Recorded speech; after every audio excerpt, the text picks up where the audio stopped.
Hi and welcome to this video, which is going to be looking at the unseen poetry section of the GCSE literature exam. Just a couple of things before we start. Obviously, if you're watching this video ahead of summer 2022 exams, this will be on the same paper as Macbeth. It will be an hour and 45 minutes long, 15 minutes reading and planning time, 45 minutes to write a question on Macbeth, and then 45 minutes to write a question on the unseen, 35 for part 1 and then 10 minutes for part 2 as well. And obviously there'll be an extra 4 marks for spelling, punctuation and grammar there as well. I know a lot of students can feel a bit daunted when approaching the unseen poem because, of course, as the name suggests, it's something you haven't seen or had a chance to prepare for. But it's one of those things that you will have been kind of prepared for without knowing it, really. When we've approached the power and conflict poems, we've often given you a chance to struggle to work out what the meaning of those poems is, because this is the same sort of skill you have to do in the unseen poem as well. And the other thing to note is that the question is set up in such a way that students who are targeting a grade 1 and students going for a grade 9 will get the same question. It's not a tiered exam. So there will be the question, and the poem should have something that everyone can access and everyone can discuss and analyse. And the other thing to kind of look at on the back of that is the actual mark scheme itself. The mark scheme, you're only assessed for assessment objective 1 and 2, and these 4 bullet points on the mark scheme are the exact same 4 bullet points for Frankenstein, Macbeth and power and conflict poetry. Can you write a critical response to the task? That's the question, and the text, the poem. Can you use references to support your interpretations, short quotations? Can you analyse writers' methods, whether they're language methods or similes, metaphors, adjectives, verbs, with subject terminology? And can you explore the effect of writers' methods to create meaning? So why have these writers used those methods? What are the meanings they're trying to create? And that's often surface level meaning, the obvious, and then any deeper meanings or alternative meanings that you as an individual student can infer and discuss and explore in detail there within that analysis. So although it is something you won't have seen before and you won't have had a chance to prepare, it's an area where students tend to do quite well statistically in the exam because, of course, the pressure is off. You know, everyone's in the same boat, and it's just a chance to demonstrate your skills of analysis, similar to some of the language questions as well. And what we get you to do is we get you to approach the poem in a certain way. So the first thing you need to do, and we're just going to deal with section 1 here, is you look at the question first. And the question says, in On Aging, how does the poet present the speaker's attitudes to growing old? So we're dealing with how does the poet, Maya Angelou, present the narrator of this poem their feelings or attitudes towards growing old. What do they think about growing old? Whether that's them growing old themselves or how society treats people who grow old. What we get you to do then is look at the title. Now the title doesn't give us an awful lot here. It's called On Aging. So there's not too much there. We often see that phrase on something when somebody's having a kind of a wider essay or theory or just sharing their thoughts about something. And it's quite neutral really. It's not aggressive. It's just their thoughts on aging and on growing old. And then for the second part, what we get you to do then is read the poem twice. First time just to kind of work out what's going on the surface, and the second time for any deeper meanings or shifts as we go through the poem from beginning to end. So when you see me sitting quietly, like a sack left on the shelf, don't think I need your chattering, I'm listening to myself. Hold, stop, don't pity me. Hold, stop your sympathy. Understanding if you got it, otherwise I'll do without it. When my bones are stiff and aching and my feet won't climb the stair, I will only ask one favour, don't bring me no rocking chair. When you see me walking, stumbling, don't study and get it wrong, 'cause tired don't mean lazy, and every goodbye ain't gone. I'm the same person I was back then, a little less hair, a little less chin, a lot less lungs and much less wind. But ain't I lucky I can still breathe in. So first time is to read the poem, just kind of in your head, listen to how it sounds, what's it about on that surface level. And then what you should be trying to do now is read the poem again. So the first reading is surface meaning, and then are there any deeper meanings in this poem as we go through. Anything else Maya Angelou's trying to get across? Any feelings that the narrator might feel, or how would somebody who is older feel about growing old? And also, how does the poem kind of change and develop from beginning to end? So you might want to pause this video now and just quickly have a second reading and think about and start to jot down some ideas about any kind of deeper meanings or shifts in the poem as we go through. So once you've had a chance to read through the poem and look at the kind of surface and deeper meanings, you've read it through a couple of times, now it's time to think about those meanings and the poet's ideas in a bit more detail and start to analyse the use of language and structure. And in true Blue Peter style, I've got one that I prepared earlier on here. So I'll just talk you through a few things that are kind of annotated on here. First of all, looking at the question in more detail, just to remind us of a few key facts. How does the poet present the speaker's attitudes to growing old? How does the speaker feel about getting old there? Reminder that it's 24 marks plus 4 for spelling, punctuation and grammar in 2022. You've got 35 minutes there and 3 to 4 analysis paragraphs within that 35 minutes. So just looking over the poem, I'm going to look for some key quotations and ideas to discuss here. The first one I've gone for right near the start, and I tend to think beginning, middle and end to chart how ideas change as the poem develops. I've gone for like a sack left on the shelf. So at the start, left on the shelf means that someone's unwanted or alone. So the speaker's saying here that basically older people often feel like they've been left alone in old age. There's perhaps a sense of resentment towards family life, and it's a simile that Angelou's using here, like a sack left on the shelf. If you're left on the shelf, it means you're completely unwanted. No one, wants to kind of, something left on the shelf in a supermarket. No one wants to take it home. And like a sack left on the shelf here, that sack, of course, sacks are used to fill things. They're full once early on in their life. And this sack is perhaps now empty, indicating, as a kind of a simile reflecting the narrator's life and how they feel at the moment as well. So that's quite a nice one to discuss the speaker's negative attitudes towards society, and the way we treat people as they get older, or perhaps potentially the speaker's attitude towards their own family because they haven't gone to see this speaker. They've just left her, kind of put her into an old people's home and kind of left her to get on with it, really, like a sack left on the shelf. And then as the poem develops, the speaker's narrative voice starts to come across with hold, stop, don't pity me. Hold, stop your sympathy. And here the narrator doesn't want pity we often see given to older people in society. There's lots of exclamative statements, and we've got kind of imperative verbs here. Hold, stop, don't pity, hold, stop. Those imperative verbs here show that actually the narrator is physically ordering us, ordering people in society not to stereotype. There's a sense of anger with those imperatives as well. Is that anger at the family, for kind of, first of all, not seeing the old person, and then actually, when they do see them, pitying them or giving them sympathy? Is it anger at society for not understanding or not bothering to care about old people and kind of, we talk about helping old people across the road, like actually every old person is this infirm creature that needs us to do that, when actually that's not always the case. Is this anger with Angelou herself, is it autobiographical potentially as a poem? She's trying to, she is angry with her own family, and obviously that's an area of context we wouldn't know. It's not assessed here.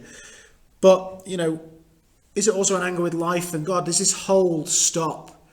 We say don't pity and stop your sympathy, but could this hold and stop be referring to old age itself? Thinking about deeper meanings. Is she almost trying to stop time or stop herself getting older? Is she angry with herself maybe for the decision she has made to be like a sack left on the shelf there? And then moving kind of further down, I think we've got 2 nice analysis paragraphs here, but as a third point, when my bones are stiff and aching and my feet won't climb the stair, I will only ask one favour, don't bring me no rocking chair. So this narrator doesn't want the stereotypical things that old people would have, like a rocking chair, a really kind of stereotypical idea, Zimmer frames, walking sticks, rocking chairs, because she's not at that stage yet. She's not when my bones are stiff and aching. But looking at deeper meanings, stiff and aching, if you're stiff and aching, you need physical help. And the fact that she refuses help perhaps shows that she's either stubborn or foolish here. Because actually, if you are stiff and aching, you do need help. You're going to suffer without that help and support. And is this kind of, help and support from family or society again as we go through? And there's a similar point made here as well. So we're kind of moving down now towards the ending of the poem. I'm the same person I was back then. And of course, the sense of defiance, if you're saying, look, I'm the same person, don't treat me differently because I'm the same, you're being defiant there. You can say, look, old age, don't bother me because I'm the same that I ever was. And is there a sense of delusion here? Because yes, the narrator or Maya Angelou are the same person they were at the start of their life. They've got the same name, for instance, but they're not the same because time has moved on. You know, I'm not the same person I was 20 years ago, for instance. And actually to say that is quite delusional. You know, it's quite stubborn. And we've seen this stubborn streak already earlier on in the poem. And we've seen the anger there as well. So is this person actually angry? You know, are they delusional? Are they kind of angry more with themselves than with kind of family or society just for getting older? But the last line of the poem is always a useful place to look. But ain't I lucky I can still breathe in? It's quite a reaffirming end, I suppose, to a potentially quite a negative poem here. They're just happy to be alive. They're lucky to be alive there. So it does end quite positively. Or thinking about deeper meanings, is it quite sinister? You know, ain't I lucky I can still breathe in? But of course, that won't last forever. You know, life is quite fragile, and one day I might not be able to breathe in anymore as well. So once you've got your analysis and you've thought about those meanings in depth, you'd now have about 35 minutes to start writing your answer up using those kind of paragraphs, thinking about those surface and deeper meanings, to write a question about how the poet presents the speaker's attitudes to growing old. So spend that 35 minutes, write your answer. Again, you might want to pause this video and come back to look over certain bits as well. And then we'll look at 27.2 in a minute as well. So you've written your answer to the first part, and now we will look at the second bullet point, or so the second question, I suppose. It's worth 8 marks, and you need to take it seriously. We see a lot of students leave this question out in its entirety. Obviously, in 2022, it will be on an hour 45-minute exam. Historically, this has been the last thing in a 2-hour 15-minute exam with 3 essay questions. There's a lot to do, so make sure you're answering this question in as much detail as you can. It will always have the same format. They'll always give you a second poem, which will be about a similar sort of topic. And you do the same process we've done for the first, which we'll go through in a second. Here the question is, in both Jessie Emily Schofield, Non-Aging, the speakers describe their attitudes to the effects of growing old. What are the similarities and or differences between the ways the poets present these attitudes?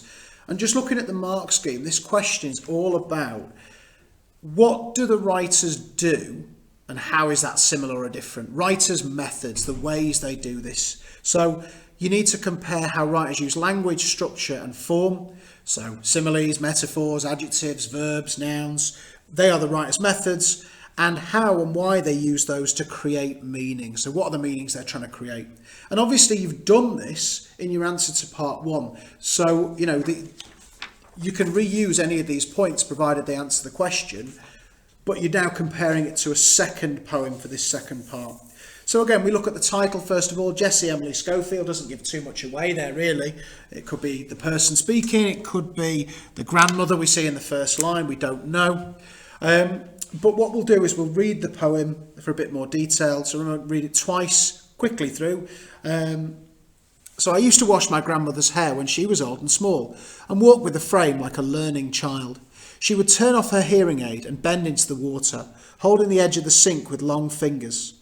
I would pour warm cupfuls over her skull and wonder what it could be like in her deaf head with 80 years of life.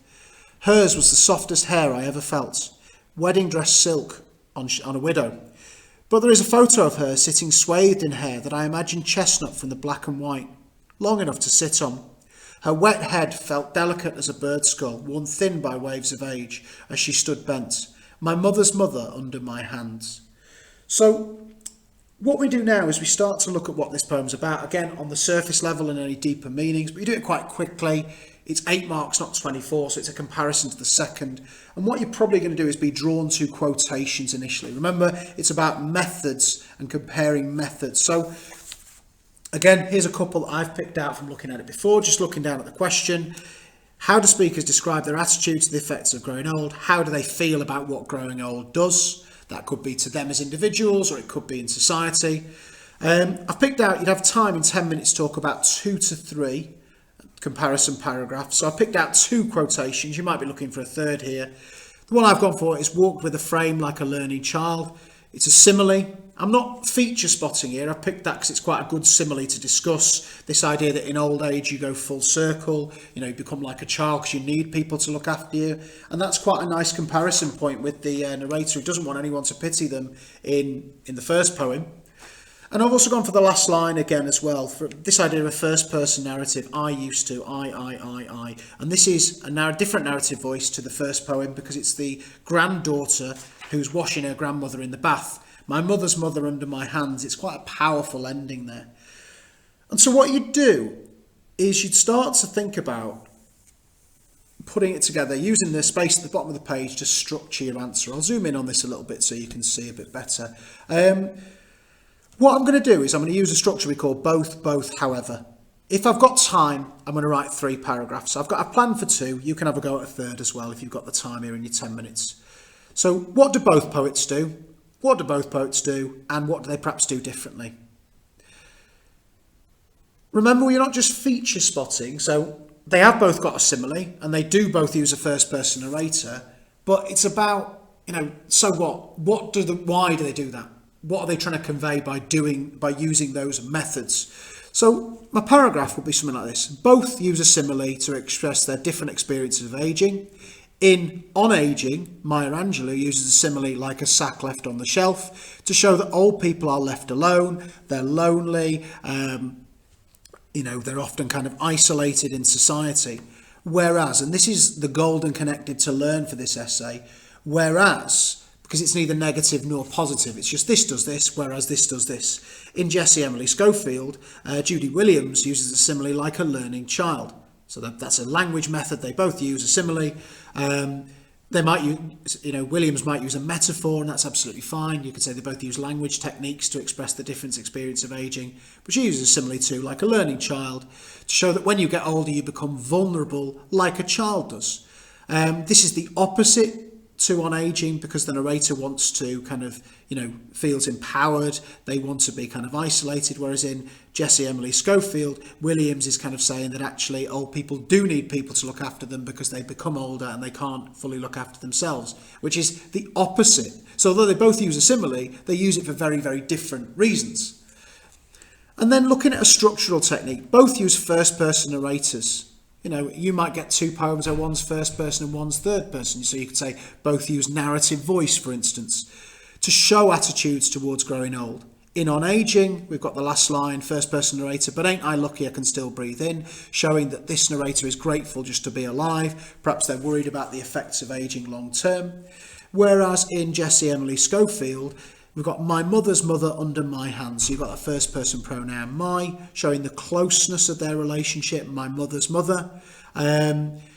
You've also got this idea of the power the grandchild has over the grandparent as they grow old. The grandparent becomes the child. They become someone who needs someone to look after them as well as they've kind of aged there in society. And what I've done, this is kind of different, I suppose, because actually the end of Jessie Emily Schofield is quite, the grandparent needs a lot of help and support, but actually there's that kind of positive, resolute end to the end of On Aging there that's quite different.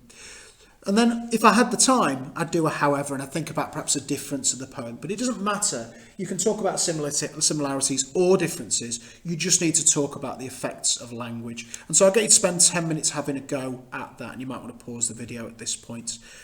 So that's a quick run through of the 2 unseen poetry questions. The big thing to say is that in 2022, this is worth 28 marks, this is worth 8 marks, total of 36 marks. And this is the most number of marks for any question you will do in literature. The second one is Macbeth, where you get a mark of 30 for your essay and 4 for your spelling, punctuation and grammar. So though it's something you won't have seen before, they are skills you practice, but it's really important you have a good go and do as well as you can in the unseen section, because it will make a huge difference to your GCSE literature grade.